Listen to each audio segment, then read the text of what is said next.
Anil sir, ये पाकिस्तान की अब पॉलिसी में आ गया है कि तालिबान को खुला सपोर्ट करे।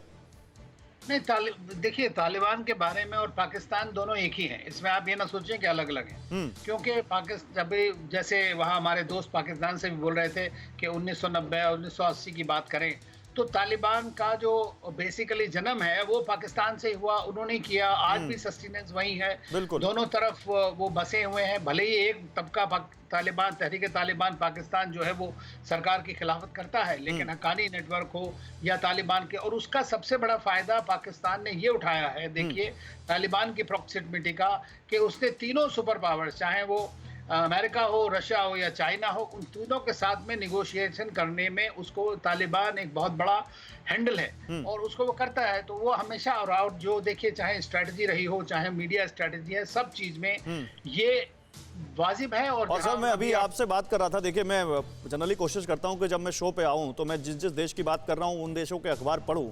पाकिस्तान का एक बड़ा मशहूर अखबार है डॉन, वहां पे कुछ ऐसे लेख लिखे जा रहे हैं जिसमें यह कहा जा रहा है कि अब वक्त आ गया है कि पाकिस्तान को अफगानिस्तान और तालिबान से जुड़ी अपनी विदेश पॉलिसी को शेप देना चाहिए। देखिए, वहां थिंक टैंक भी देखिए किस तरह की बातें कर रहा है। जी हाँ, मतलब ये है, उनका कहना ये है कि अब इसको छुपा के ना रखें। अभी तक क्या हो रहा था कि इंटरनली वो उसको एक एज की तरह यूज कर रहे थे।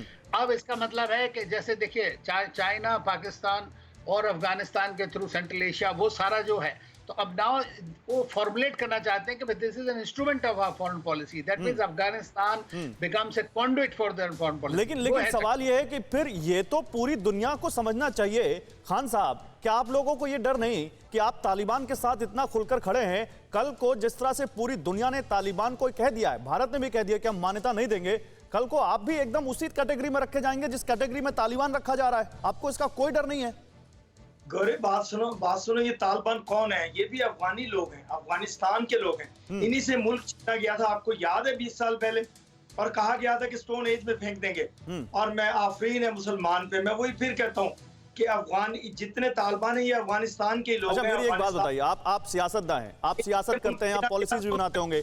अगर पाकिस्तान में एक सेक्शन खड़ा होकर पाकिस्तान के मजलूमों को मारे, पाकिस्तान की सरकार के खिलाफ विद्रोह कर दे और कहे कि नहीं, हमारा राज चलेगा, हम पाकिस्तान की गद्दी पर बैठेंगे, तो आपको ये मंजूर होगा? वो भी तो पाकिस्तानी होंगे। पहले तो यह है कि गद्दी की तो गुंजाइश ही नहीं है, आपकी जरूरत ही नहीं हो सकती इतने कि पाकिस्तान की गद्दी की तरफ। हमारी जरूरत की बात नहीं कर रहा हूं मैं, आपके तक बात ही नहीं पहुंच रही। 3 बार आप हार चुके हैं, आपको मालूम है। मैं पाकिस्तानियों की बात कर रहा हूं। मैंने आपके सामने एक सवाल रखा कि अगर कल एक पाकिस्तानी समूह उठकर खड़ा हो कि हम बंदूक के दम पर, टैंक, गोला बारूद के दम पर पाकिस्तान की सरकार को गिराते हैं, हम पाकिस्तान में अपनी सरकार चलाएंगे, अपने कानून बनाएंगे, तो क्या ऐसा ही होगा? ऐसा कोई जुल्म पाकिस्तान में ना किसी के साथ हुआ है, ना ही कोई इतनी जुर्रत करेगा पाकिस्तान से, पाकिस्तान की आर्मी के खिलाफ, पाकिस्तान की हुकूमत के खिलाफ इतनी जुर्रत कोई नहीं करेगा। तो फिर अफगानिस्तान में इसको कैसे सही ठहरा रहे हैं? फिर पाकिस्तान के खिलाफ कभी खड़े नहीं होंगे।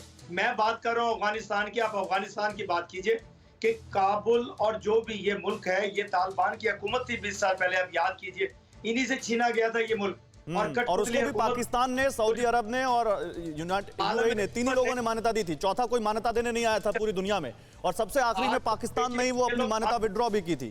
फिर आपने मान्यता क्यों विड्रॉ कर ली थी तालिबान से? फिर क्यों मान्यता विड्रॉ कर ली थी आपने, अगर आप तालिबान के हितैषी थे तो?